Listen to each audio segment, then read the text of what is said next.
Hello and welcome. How are we? It's been a little while, being that I've been traveling and in the midst of the traveling, quite taken with some illness. So, but I'm home now, back home in Sydney, and getting back into the feel of the business and everything. And for those of you that don't know me, my name's Kerry Waring. I'm a psychic medium, and I'm really passionate about supporting developing mediums to be the confident and successful mediums that they want to be. And that really all starts with strengthening their connection to spirit and understanding your mediumship more. So I'm here today because, hi Christy, how are you?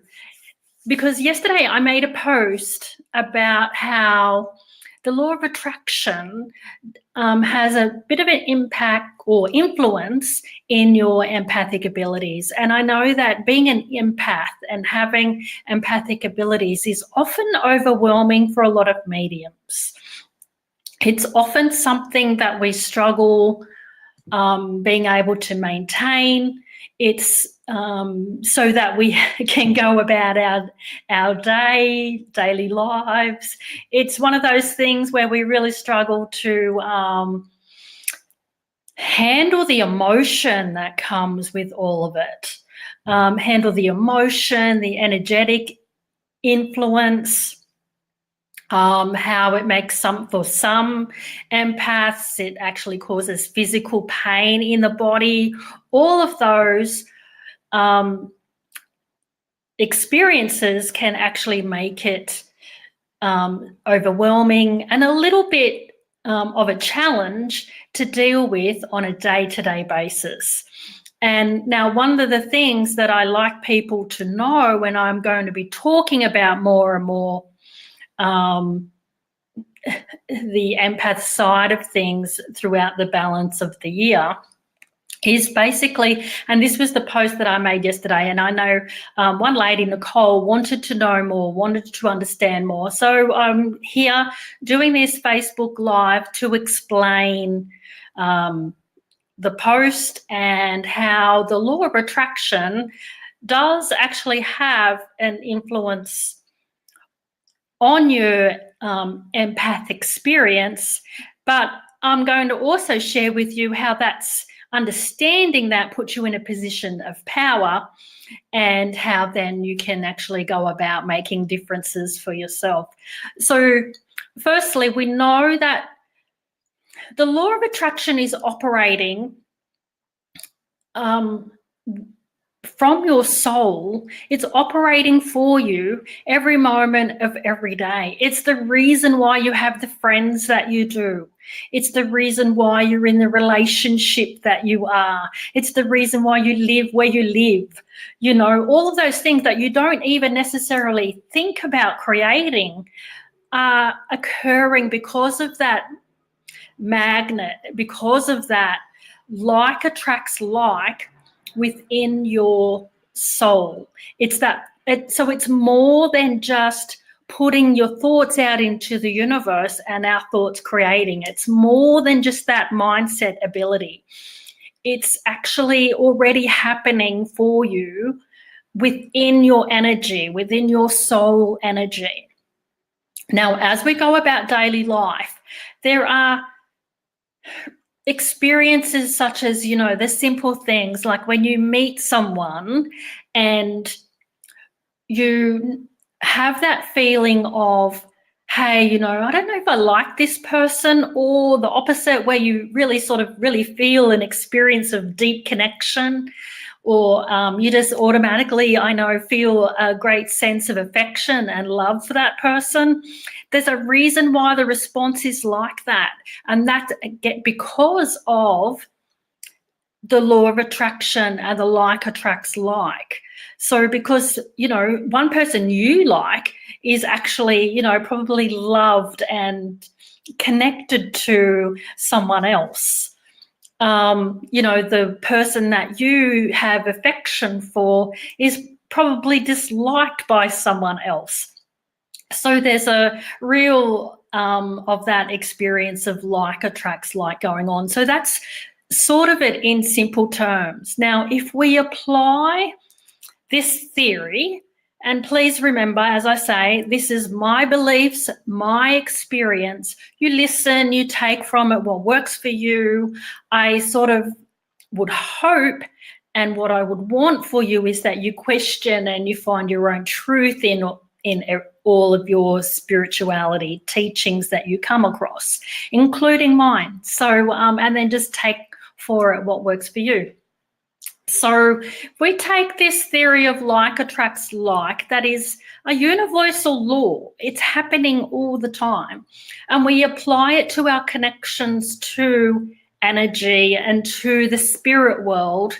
And when I say the spirit world, I also want to include in there the fact that I connect to your spirit, so that, you know, yes, I connect to the spirit world, but you are spirit, I am spirit, and we connect spirit to spirit in that realm as well, because there's a large part of us that exists in there.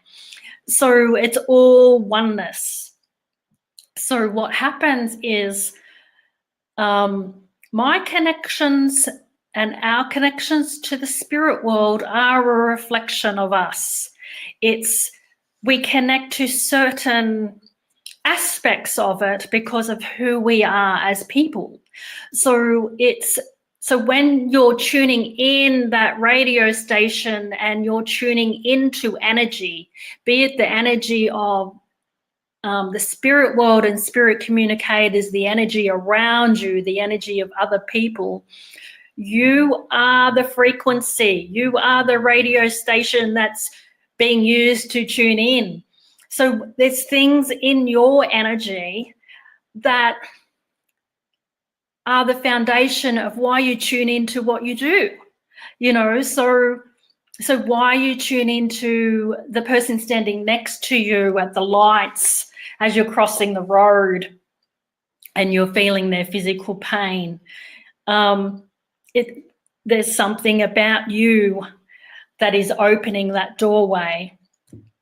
So it's the reason why, you know, when you work with a client, whether you're a healer or a medium or whatever it might be, that you're picking up on specific types of information and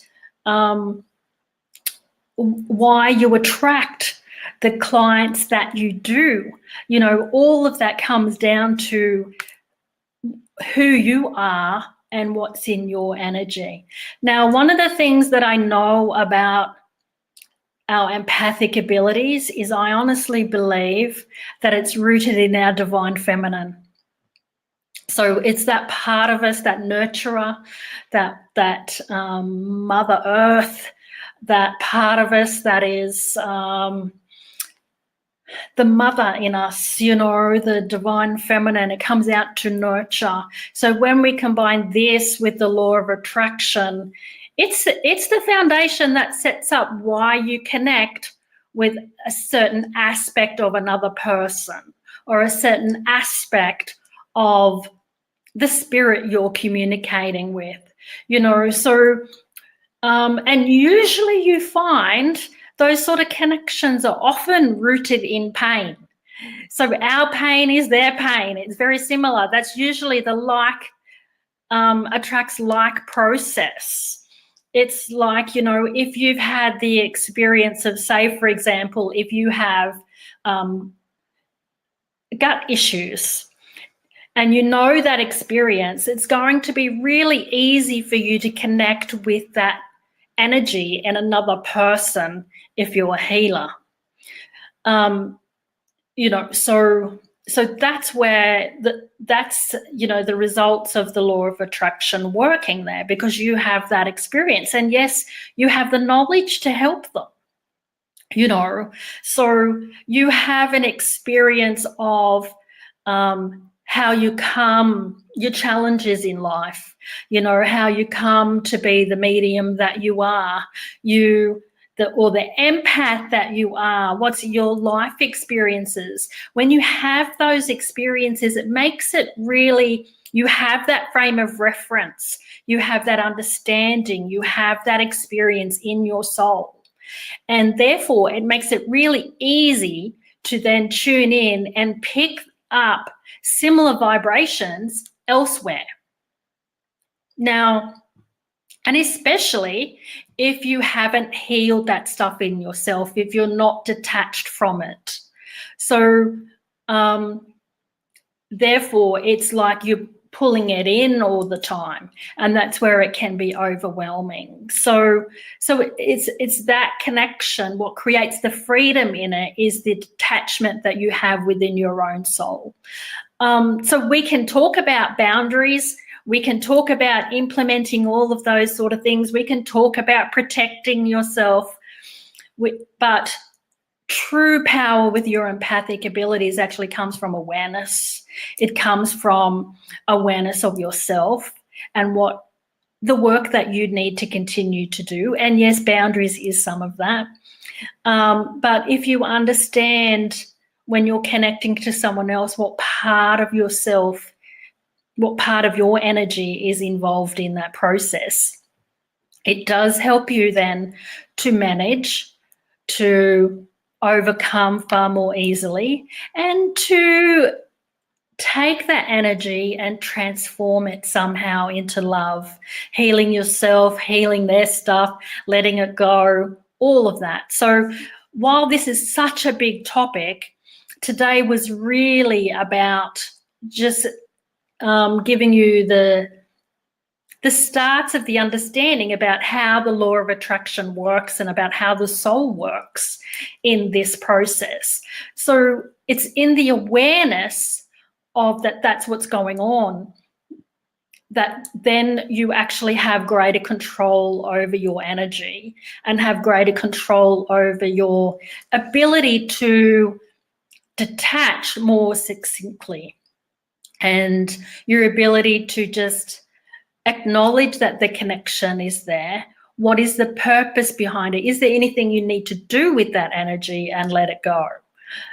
So just to sort of summarize and clarify again, and by all means, if anyone has any questions, then I'm happy to answer. I've tried to connect to my loved ones, but nothing.